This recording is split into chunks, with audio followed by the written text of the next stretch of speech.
이재용 그 삼성전자 부회장 사건을 수사심의위원회에 넘길지 그 여부를 결정하는 검찰심의위원회가 이제 오늘 열리는 거죠? 네, 서울중앙지검이 검찰시민위원회를 열고 대검 산하의 수사심의위원회에 이 내용을 올릴지 말지 오늘 결정을 합니다. 예. 일반 시민 15명으로 구성된 시민위원회 과반수가 찬성을 해야 이 수사심의위원회를 열자 이런 요청이 가능한데요. 이거 오늘 결정이 안 되는 거예요? 네, 오늘 결정이 나는 건데요. 네. 만약에 오늘 시민위원회에서 삼성 측이 원하는 대로 수사심의위를 열자 이 결론이 나게 되면 예. 뭐 법률가, 기자, 회계사 이런 사람들이 모인 외부 전문가들이 향후에 이 절차에 참여를 하게 됩니다. 최일구의 허리케인 라디오.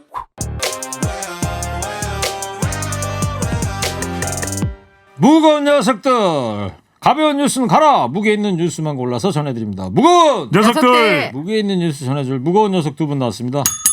뚱커벨 인사이트 K 배종찬 소장 어서 오세요. 안녕하세요. 기자계 토르 시사전사 박연미 기자 나왔어요. 안녕하세요. 예. 조금 전에 최민수 씨 응원 메시지 들으셨죠? 멋있습니다. 목소리가 예술이에요. 네, 나 예. 떨고 있어. 그래요. 네. 그 오늘 보니까 말이에요. 안동의 한우농장에서 어미소가 새 쌍둥이를 네? 순산했대요. 이야. 수송아지 한 마리하고 암송아지 와. 두 마리. 이 소가 쌍둥이 출산할 확률이 5%고 새 쌍둥이는 1% 미만이라는데 대단한 거 아닙니까? 야. 네. 우리나라에 참 좋은 일이 있으려나 징조가 좋은데 두 분 좀 덕담 좀 해주세요. 아니 이런 어미소에게는 한 달간 한 달이 뭐예요? 세상둥이니까 세 달간 특식. 특식을 줘야 특식. 된다. 네. 박연미 기자님. 네, 일단 출산휴가 거기 받고 얹어서 네. 네. 그리고- 더블로? 네, 무럭무럭 자라서 참 알겠어요. 감각이 최고예요. 자, 청취자 여러분 코너 끝에 방송만 잘 듣고 계시면 가볍게 맞힐 수 있는 무게 있는 퀴즈 드릴 겁니다. 오늘 특별히 TBS 30주년 기념 냉커피 준비되어 있죠. 지금부터 무거운 두 분이 전해줄 무거운 뉴스 잘 들어보시기 바랍니다. 오늘부터 내년도 최저임금 심의가 시작되죠? 네, 오늘부터 시작이 되는데 원래 법정 기한은 이달 말까지 심의를 끝내야 합니다. 올해도 기한을 넘길 가능성이 커 보인다는 게 문제인데 네. 최종 고시 기한은 8월 5일이니까 아무리 늦어도 다음 달 중순까지는 합의를 맞춰야 하는 상황입니다. 매년 이맘때 되면 최저임금 산정 때문에 참 네. 뜨거워요. 논란이 많잖아요. 네. 예. 골머리를 겪죠. 네. 코로나19로 경제 사정이 나빠져서 협상이 뭐 더 어려울 거란 전망이 우세하지 않습니까? 코로나19로 인해서 이제 좀 이 협의할 수 있는 환경 자체가 달라졌죠. 작년과도. 네. 그러니까요. 그런데 지난 대통령 선거 때 후보들이 저마다 다 많은 공약을 내걸었던 겁니다. 네. 그래서 지금 만 원을 향해 가고 있는데 올해 어떻게 될지 상당히 고민이 많아지게 되는데 먼저 우리가 알아야 될 게 올해 지금 최저임금이 얼마인지 아십니까? 얼마예요? 8,590원입니다. 8,590원. 네. 8,600원에서 10원 모자라는데 네. 작년에 협의될 때 2.9%밖에 인상이 안 됐습니다. 예. 네. 그래서 상당히 제대로 이 충분한 협의가 되지 않았다는 것인데 경제는 어렵습니다. 네. 그런데 총선 결과로 이 더불어민주당이 최저임금 관련해서 상당히 좀 주도적인 역할을 할 수가 있다. 또 노동계 요구가 있기 때문에 또 그럼에도 불구하고 대통령 공약도 있기 때문에 내년에는 임기 5년차 되지 않습니까? 그렇죠. 그런 만큼 올해는 조금 더 그래도 경제 여건은 있지만 경제 상황은 있지만 공격적으로 협의할 수도 있겠다. 이런 또 예상도 나오고 있습니다. 네. 8,590원이 중요한 건가 보죠? 네. 밑줄 밑줄 8개. 쳐야 돼. 밑줄 8개. 별은요? 별도 8개입니다. 8,590원. 8,000원대니까. 세상에서 가장 가난한 임금이 누구예요? 저요. 예. 저임금입니다. 최저임금. 최저임금. 바람이 귀엽게 불면은 뭐라 그러는지 알아요? 분당? 아유, 잘하시네. 네. 이거는 초등 어린이가 있으면 맞출 수 있습니다. 아, 자, 국회 얘기 좀 해볼게요. 어제 본회의 직후에 박병석 국회의장 주재로 김태년, 주호영 두 원내대표 만나기로 했었는데 오전으로 미뤘어요. 이번엔 오늘은 어땠어요? 만났어요? 네, 오늘 만났는데 여전히 소득은 없었습니다. 뭐 모든 가능성이 다 열려 있다고 양쪽 다 얘기를 했습니다만 결국은 원칙적으로 입장차만 확인을 한 자리였는데 내일 본회의를 열어서 법사위원장을 그 통합당 없이 뽑아버릴 수도 있다 이런 상황이거든요. 네. 먼저 이렇게 선출을 해버리면 오히려 법사위원장이 쟁점이었으니까 다른 것들은 진도가 나갈 수 있지 않겠느냐. 이게 더불어민주당의 얘기인데 뭐 통합당 입장은 굉장히 강경하죠. 국회 파행까지 불사하겠다 이런 입장입니다. 네. 주호영 통합당 원내대표는 여당이 전혀 양보를 안 한다. 오늘도 이제 불만을 얘기했어요. 반발하고 있는데 한 라디오 프로그램에 출연해서는 당 내에서 다 줘버려라 이런 말까지 있다. 이렇게 또 18개 그냥 우리는 안 가질 테니 예, 민주당 다 가져라. 반발을 했는데 네. 법사위원장 자리만 차지할 수 있다면 다른 상임위원장은 더불어민주당이 가져가도 되느냐라는 부분에서는 그렇게 협의하는 거 아니다. 이렇게 이야기를 했었고 여당이 지금 힘이 있기 때문에 힘을 쓰고 싶은 유혹을 느낀다. 네. 이렇게 또 반응을 보였습니다. 뭐 독재주의적 발상이다. 그래서 상당히 강한 반발을 하고 있는데 뭐 주호영 원내대표로는 또 지금 당 대표가 협상에 나선 것이 아니라 본인이 또 협상에 또 선두 자리에 있기 때문에 뭐 어쩔 수 없는 상황이 아닐까 이렇게 보입니다. 통합당하고 국민의당 연대 얘기도 솔솔 나오더라고요. 네, 지금 더불어민주당이 독주하고 있다. 이게 야당들의 시선이잖아요. 예. 그러니까 원내의 지형도를 보면 야권 통합에서 의견을 모을 수 있을 만한 원내 야당은 실질적으로 통합당, 국민의당 뿐입니다. 그래서 국민미래포럼이라는 공동 연구 모임을 만들었는데 공부만 하자는 건 아니고요. 당 차원의 연대를 위한 논의도 이어가겠다.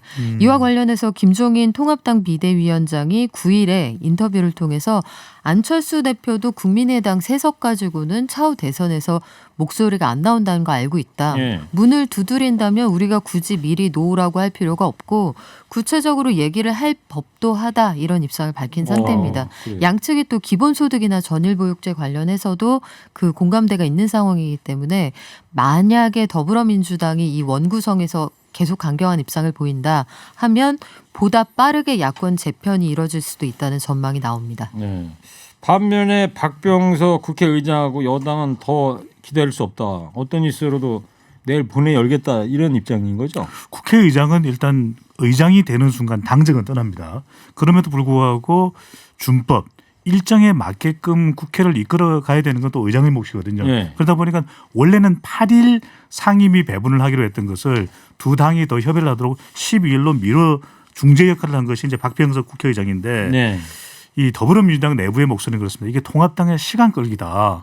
아니 이렇게 가면 우리가 준법 상임위로 투표를 통해서 법사위원장, 예결, 특별위원회 위원장 다 뽑으면 되는 거지. 이해찬 대표도 강경한 모드, 또 김태년 원내대표도 이제 통합당에 끌려갈 수 없다. 12일 날 본회의를 소집을 해야 된다. 상당히 준법 상임위 쪽으로 무게가 실리고 있습니다. 그래요.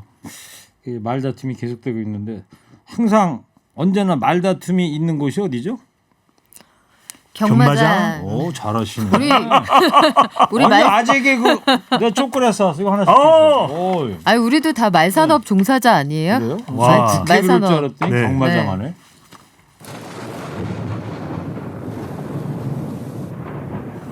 칠십형님 또 떴어. 일구야 썰렁한 퀴즈 좀 그만해라. 날도 더운데. 알겠습니다, 칠십형님. 예. 아니 근데 30주년이면 토로 박연미 기자하고 뚱커벨도 한마디 축하 메시지를 드려야 되는 거 아닙니까? 하세요. 네. 저부터 할까요? 네. 저는 갑자기 시상이 떠올라서 잠깐 끼적여 보았어요. 네. 제목 계란 한 판. TBS 안녕. 드디어 채웠구나 30 계란 한 판. 엄마가 사랑방 손님에게 주었던 그 계란이든 도시락 바닥에 깔아주던 그 계란이든 우리의 희로애락과 앞으로 30년도 함께해줘. 예. 연미가. 이러면 저는 뭐가 됩니까? 뚱커벨은. 시를 안 왔어. 추신을 네. 얘기를 안 했어요. 자, 추신. 뚱커벨. 자, 시민과 함께 30년, 국민과 함께 300년. 너 정말 끝이에요? 내 이거 나올 줄 알았어. TBS 알지? 우리 저 입금해. 토요일날 응답하라 2020 예? 양절 변호사 갈 때 맨날 이 소리 듣잖아요. 뭐 한마디 하면은. 네. 자 이재용 그 삼성전자 부회장 사건을 수사심의위원회에 넘길지 그 여부를 결정하는 검찰 시민위원회가 이제 오늘 열리는 거죠? 네, 서울중앙지검이 검찰시민위원회를 열고 대검사나의 수사심의위원회에 이 내용을 올릴지 말지 오늘 결정을 합니다. 예.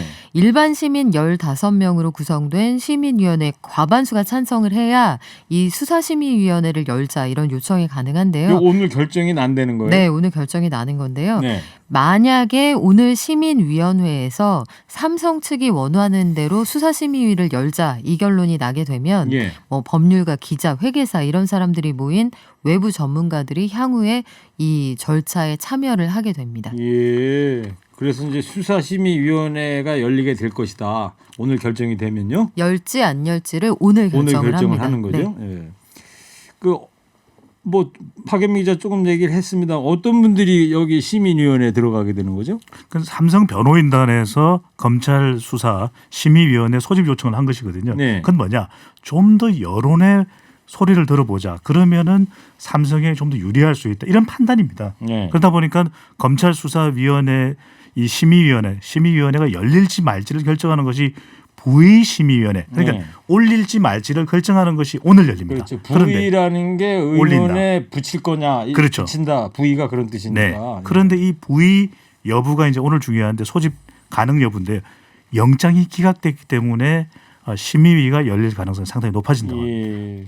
만약에 여기서 그 수사심의위를 열자는 결정이 나오고 오늘 말이요. 거기서 또 기소나 불기소 결정되면 검찰이 어떻게 그걸 따라야 되는 거예요? 어떻게 되는 거예요? 뭐 반드시 의무적으로 따라야 하는 건 아닌데 이 기소 적절성에 대한 의견을 2주 안에 내게 돼 있거든요. 그러면 반드시 따라야 할 의무가 없지만 심의위원회가 보기에는 불기소가 맞는데 네. 검찰은 기소를 하자고 한다거나 반대가 된다거나 그러니까 어느 쪽에든 다른 목소리가 나오면 누가 맞는 거냐 상당히 향후 재판에서 혼란이 예상이 되고요. 네. 검찰에게도 부담이 될 수 있습니다. 이 검찰수사심의위원회가 2018년 문무일 검찰총장 때 검찰의 개혁 일환으로 도입이 됐거든요. 예. 그래서 몇 차례 있었는데 검찰이 다 따랐어요. 네. 그래서 이번에도 삼성이 좀 더 유리한 심의 결과가 나올 것이다라는 걸 기대하는데 국민 여론도 엇갈리고 있거든요. 그래서 과연 어떤 결과가 나올지 그리고 그것을 검찰이 따를지 말지 상당히 주목이 됩니다. 그래요. 자, 오늘 또 실검의 최순실 씨, 이름이 이제 최소원 씨로 바뀌었죠. 이 비선 실세 최소원에 대한 대법원 선고가 이제 확정됐어요. 책을 최근에 또 냈지 않습니까? 네. 회고록을 내서 상당히 문재인 정부에 대해서 비판적인 목소리를 쏟아냈는데 선고가 확정이 됐습니다. 네. 최종 징역 18년 벌금 200억. 예. 네, 그동안 이제 최소원 씨, 최순실 씨, 박 전 대통령, 안종범 전 청와대 정책조정수석과 공모를 해서 이제 전국 경제인연합회 회원사들을 상대로 해서 오랜만에 듣는 명칭입니다. 미르 K스포츠 재단에 774억 원을 출연하도록 강요한 혐의. 이것이 이제 직권 남용, 권리 행사 방해 등으로 기소가 됐고요. 박 전 대통령과 공모해서 이재용 삼성전자 부회장으로부터 딸 정유라 씨의 승마훈련 지원, 네. 재단 출연금, 한국 동계스포츠센터 지원금으로 수백억 원을 받은 혐의는 뇌물수수로 선고가 됐습니다. 네.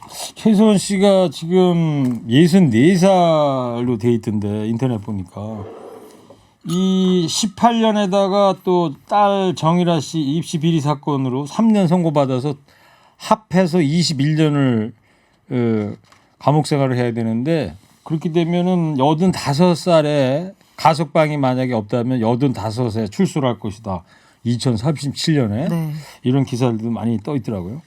그리고 앞서 대법원이 그 최소원 씨 일부 혐의가 무죄라고 봤는데 그대로 또 확정이 됐어요. 네, 그 내용도 반영이 됐는데 당초에 1심에서는 징역 20년이 나왔었거든요. 네. 그게 왜 그랬냐면 영재센터에 삼성그룹 지원을 요구한 그 내용. 그래서 수백억 원을 받은 것도 뇌물로 봐야 한다. 이게 1심의 판단이었는데 그 대법원에서는 이거는 뇌물로 보기 어렵다. 지원을 요구한 것을 강요로 보기는 어렵다. 이렇게 판단을 했습니다. 예. 자, 이제 청취자 여러분 방송만 잘 듣고 계셨으면 금세 맞출 수 있는 무게 있는 퀴즈 드립니다. 2021년 최저임금을 정하기 위한 논의가 오늘부터 본격적으로 시작이 됩니다. 코로나19로 경제 위기 속에서 내년 최저임금은 오를 것인지 동결될 것인지 관심도 집중되고 있는데 퀴즈 드릴게요. 올해 최저임금이 얼마일까요? 보기 드릴게요. 1번 8,590원, 2번 85,900원, 3번 85만 9천 원입니다. 아. 50원 유료 문자 샵 연구일 TBS 앱으로 정답 보내주시기 바랍니다. 두 분 상품 소개해 주세요. 네. 자, 청취자 7805님께서 TBS 30주년 축하합니다. 훗날 최일구의 허리케인도 30년 축하 인사 받길 바랍니다. 그러기 위해서는 건강하셔야겠지요. 아이고 제가 아직 3년도 안 됐는데 30년 채우려면 27년 더 해야 그러면 제가 뭐 거의 80 후반이고 가능하시죠? 배종찬 소장도 얼추 80? 딱 80이네요. 함께 가요. 밖에 김경래 PD도 80. 거동이나 하고 다니면 다행이죠. 뭐. 냉커피나 한 잔 드릴게요. 말씀이라도 감사합니다. 네. 지금까지 오늘 무게 있는 뉴스들 무거운 녀석들이 전해드렸습니다. 인사이트K 배종찬 소장, 시사여전사 박연민 기자였습니다. 두 분 감사합니다. 무거운 녀석들! 일부 행기의 이야기를 더 듣고 싶다면